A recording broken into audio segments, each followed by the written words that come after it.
Hey YouTube, I know it's been a while since I posted a video and I really want to get this build done. I'm in the process of moving and my regular workstation is completely gone. So I'm kind of doing this in a little bit more cramped situation, but this is where my videos are going to be from now on for the foreseeable future, so just bear with me. So the system we'll be building here is going to be another mid-range system. I'll go ahead and show the parts and we'll get this build going. I'll start off with the motherboard here. It's an Asus Prime A320M. This is going to be for a Ryzen processor. I already have it in here. It's a Ryzen 2200 4-core 8-thread processor. Now I'm going to go ahead and pair this with 16 gigabytes of Corsair Vengeance memory, 3000 megahertz. That should be a really good pairing for this system. I'm also going to be using this reverse CPU cooler, mainly because I don't have the back plate for this motherboard for the stock cooler to mount properly. So we're going ahead and using this Red Dragon cooler right here. For a graphics card, I'll be using this Gigabyte AMD Radeon 5500 XT. I got this on a pretty good deal locally. This card performs about the same as RX 580 8GB. So this should be a really good pairing with the processor. To power this system, I'll be using the EVGA Supernova B850B2. This is an 80 plus bronze power supply. Really good modular system. Obviously most of these cables are going to be tucked away somewhere, but this is more than enough power, and this should supply plenty of overhead for any future upgrades in this computer. Of course, I'll be using my favorite pairing of a 120GB SSD boot drive and a 1TB hard disk drive, 7200 RPM. Of course, all of this is going to be in this nice big Antec case. I got this case from a fellow who was going to use it for a build. Unfortunately, he never got around to it. This is a pretty older case. It has a couple of blue LED front fans. It has a 120mm back fan right here and a big giant 200mm top fan. They don't make many cases like this anymore, and I'm really excited to go ahead and get this system into this build. So let's go ahead and get the build started.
So I'm really happy with how the system came out. The Ryzen 2200G paired with the RX 5500 XT graphics card gave me really good performance in games like Fortnite and Call of Duty Warzone, where I got over 100 frames per second.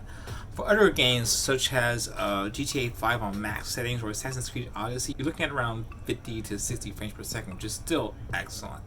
The computer case that came with this machine has a few little quirks in it. The fans in the case do not plug in directly into the motherboard. Instead, they have little controllers that are adjustable to control the speed. So that's a little bit of a downer. I just set it in the medium setting and let it run, and it's pretty quiet as it is. In addition, the power supply is a really beefy power supply, which should have more than enough power, especially for these. We should have more than enough power for the new NVIDIA. We should provide more than enough power for many of the graphics cards coming out very soon, especially the new 3000 series NVIDIA chips, which are rumored to be pulling close to 400 watts of power. So this power supply is designed to handle way more than that for this system. So the power supply can provide more than enough power to handle that. So I'll go ahead and put the price list for what I paid for this system. I'm going to try to sell it for around $650, give or take, giving me a good tiny little profit on there. You'll notice that the Windows 10 license key was actually free. Whoever had this board before actually put a Windows 10 home key on the motherboard, so I had to pay nothing for that. That was a really nice bonus. So if you have any questions about the system, I will include links to the individual listings in the video description, and you can always leave a comment below as well. Until next time.